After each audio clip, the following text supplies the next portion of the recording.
thank you, and thank you very much for inviting us. The Helsinki Committee is very excited to be here today, and I'm sure that the Active Citizens Funds will strengthen the civil society in Bulgaria in many ways that we can foresee here today. I'm going to tell you a few words about what we do and what our role is as promoters of bilateral cooperation between Norway, Norwegian organizations, and organizations from the beneficiary countries. As an organization, the Norwegian Helsinki Committee strongly believes that an active, critical, and vivid civil society is an essential part of a democratic society. And NGOs create important channels of influence and arenas for people to come together and to work together to improve society.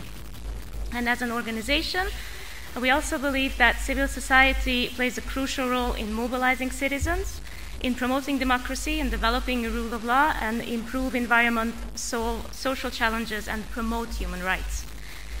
And as a human rights organization, we support initiatives that strengthen democracy, human rights, and civil society.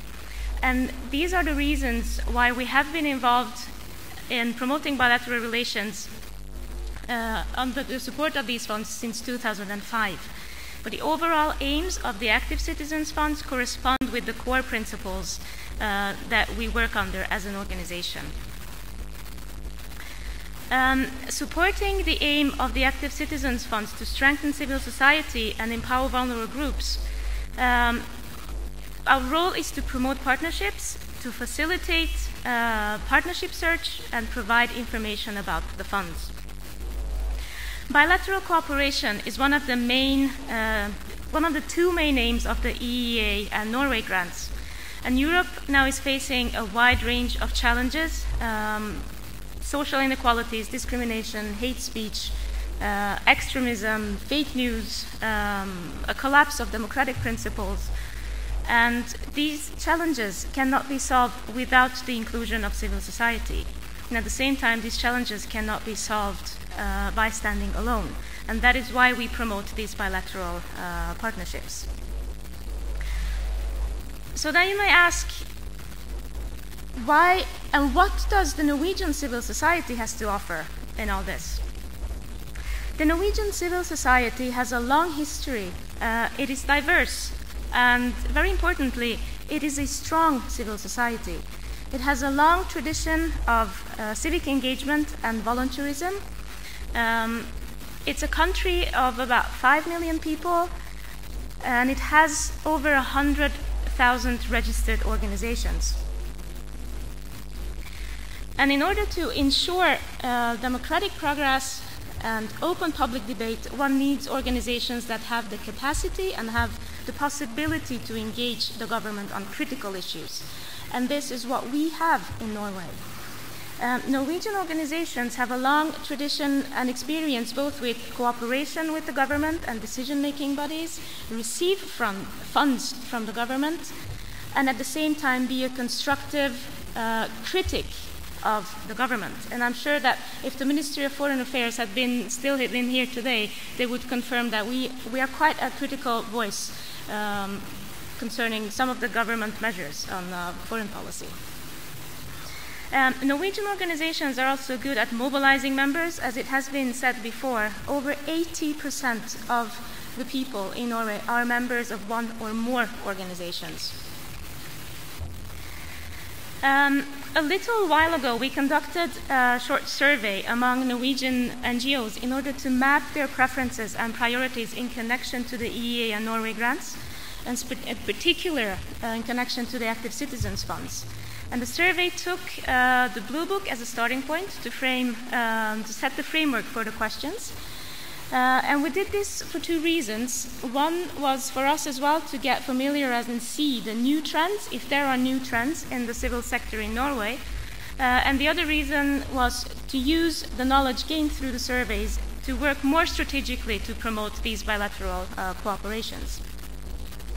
And from the survey, in connection to the funds, we could identify and we could see that there are three main topics that are of most important and more relevant for Norwegian organizations, and these are social justice, inclusion of vulnerable groups, democracy, active citizenship, good governance, and transparency, and human rights equal treatment through combating all forms of discrimination. Okay.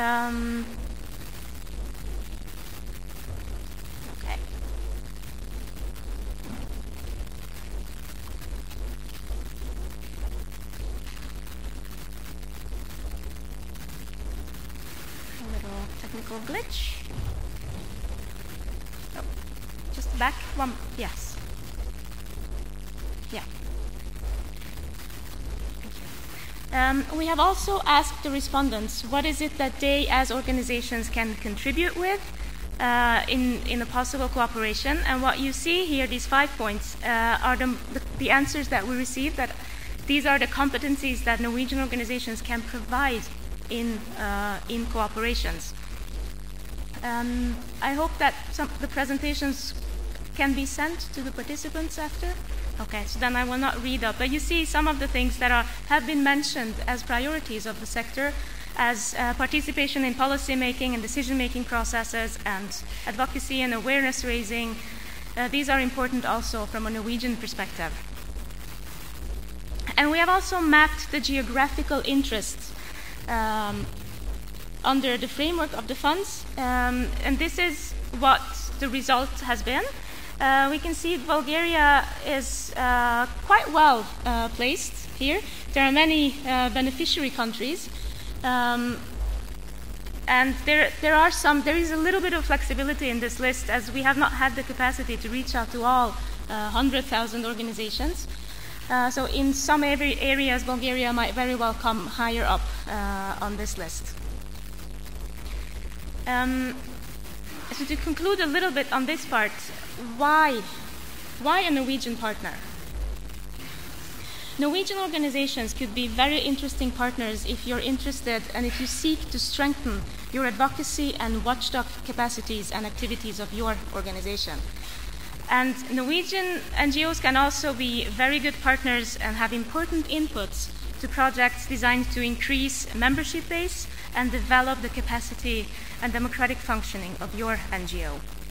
And they can also inform about good practices in terms of cooperation with decision-making bodies and participation in policy-making processes.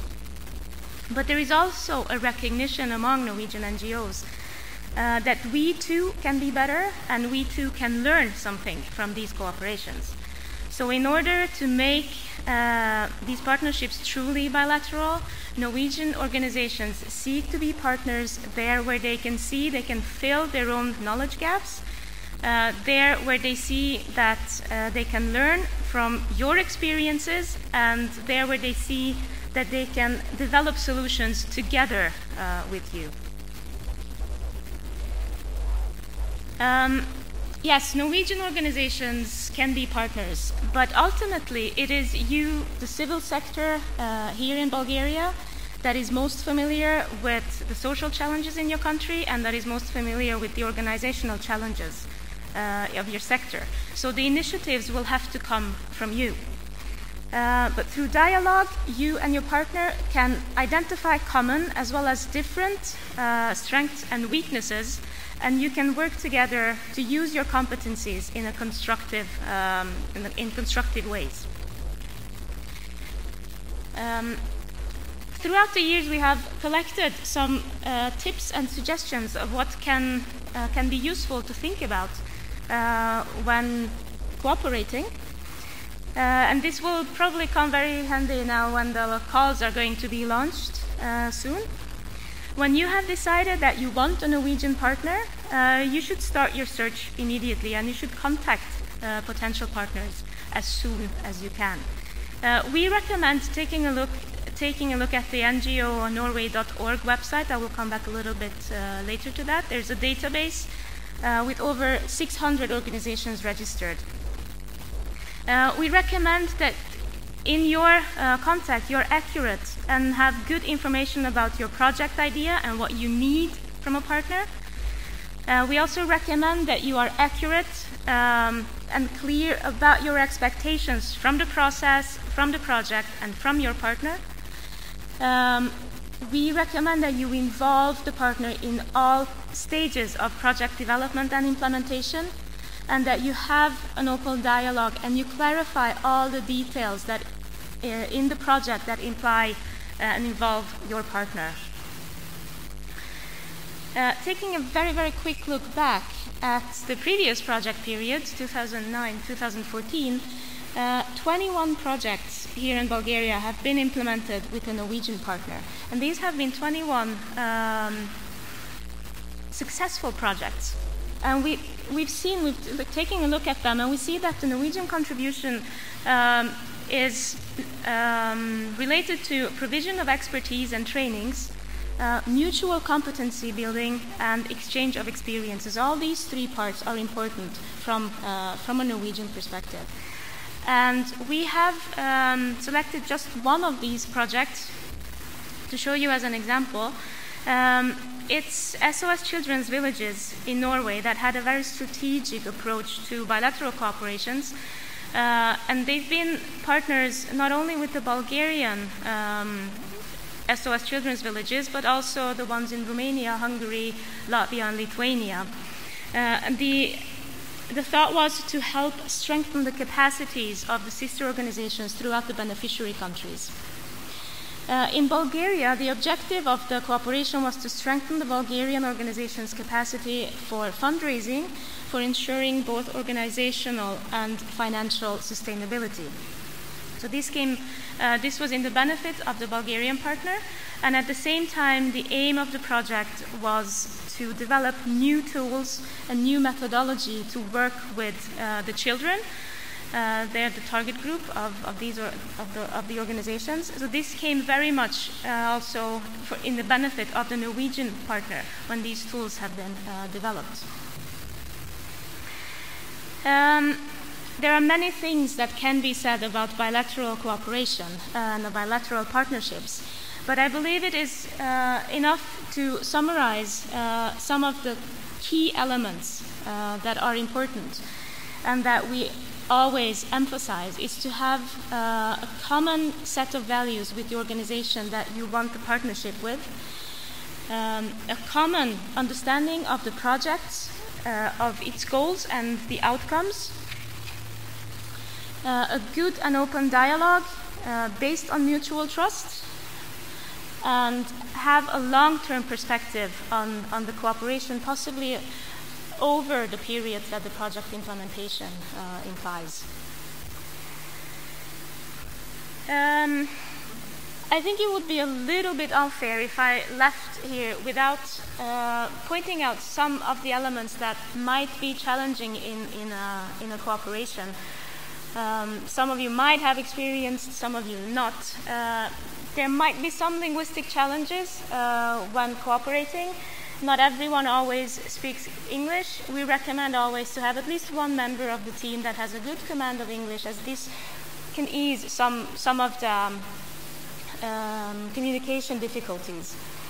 Another aspect that can be challenging is the fact that Norway is an expensive country. There's no way around that, unfortunately. But we recommend that you do proper research and that you do not underestimate the level of costs in Norway.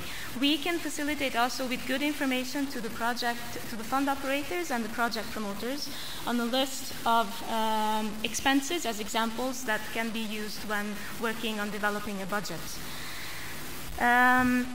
It's also one challenging issue can be the fact that there are different administrative and bureaucratic cultures. Mostly for Norwegian organizations, the requirements for documenting projects are less demanding than in some of the beneficiary countries. But here as well, we recommend that you have a good dialogue with your partner and then you identify clearly, very early on in the process, what the requirements will be in documenting the project and the cooperation, so that there are no surprises by the end.